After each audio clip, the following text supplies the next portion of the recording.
Hi అండి. Welcome to my channel. నేను మీ మల్లిక గారపాటి. ఈరోజు రెసిపీ ఏంటంటే తెపాల రొట్టె. ఈ రెసిపీ తెలియని వారంటూ ఎవరు ఉండరండి. చిన్నప్పుడు మా అమ్మమ్మ మేము స్కూల్ నుంచి రాగానే చేసి పెట్టేది. ఈ రెసిపీ నా స్టైల్‌లో కాకుండా మా అమ్మమ్మ స్టైల్‌లో చెప్తాను చూసేయండి. ముందుగా ఒక ప్లేట్‌లో వరిపిండి తీసుకోవాలండి. మీరు ఎన్ని రొట్టెలు చేసుకోవాలనుకుంటున్నారో దాన్ని బట్టి క్వాంటిటీ తీసుకోండి. నేను 2 కప్పులు వరిపిండి తీసుకున్నాను.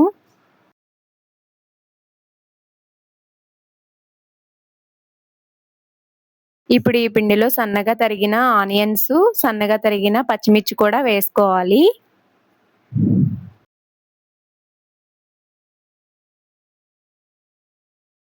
ఇప్పుడు కొద్దిగా జీలకర్ర కూడా వేసుకొని మిక్స్ చేసుకోవాలండి. ఇలా బాగా మిక్స్ చేసుకొని పక్కనుంచుకోండి. ఇప్పుడు స్టవ్ వెలిగించి గిన్నె పెట్టుకొని పిండి కలుపుకోవడానికి సరిపడా వాటర్ పోసుకోవాలండి. ఇప్పుడు ఈ వాటర్‌లోకి పిండిలోకి సరిపడా సాల్ట్ వేసుకోవాలండి. కొద్దిగా జీలకర్ర కూడా వేసుకోవాలి.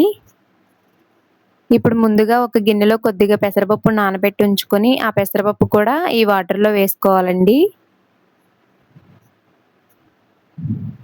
ఇలా పెసరపప్పు కూడా వేసుకున్న తర్వాత వాటర్‌ని లైట్‌గా మరిగించుకోవాలండి.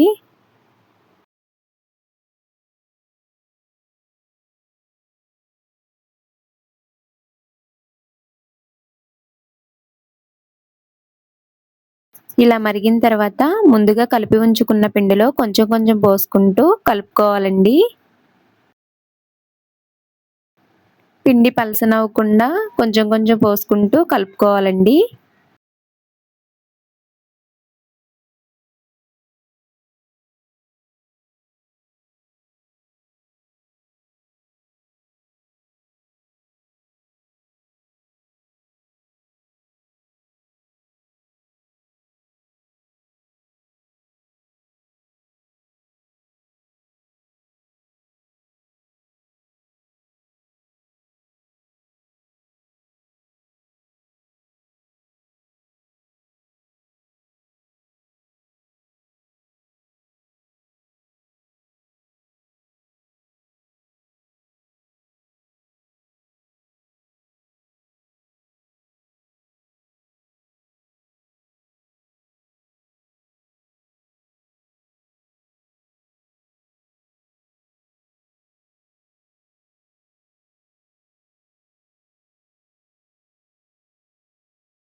పిండి పలసనవ్వకుండా వీడియోలో చూపిస్తున్నట్టుగా ఇలా కలిపి పక్కనుంచుకోవాలండి. ఇప్పుడు ఒక దాకలో కొద్దిగా ఆయిల్ వేసుకొని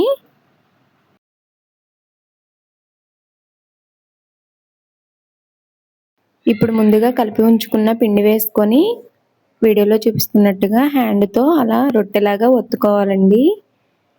పలసంగా కాకుండా కొంచెం మందంగా ఒత్తుకోండి.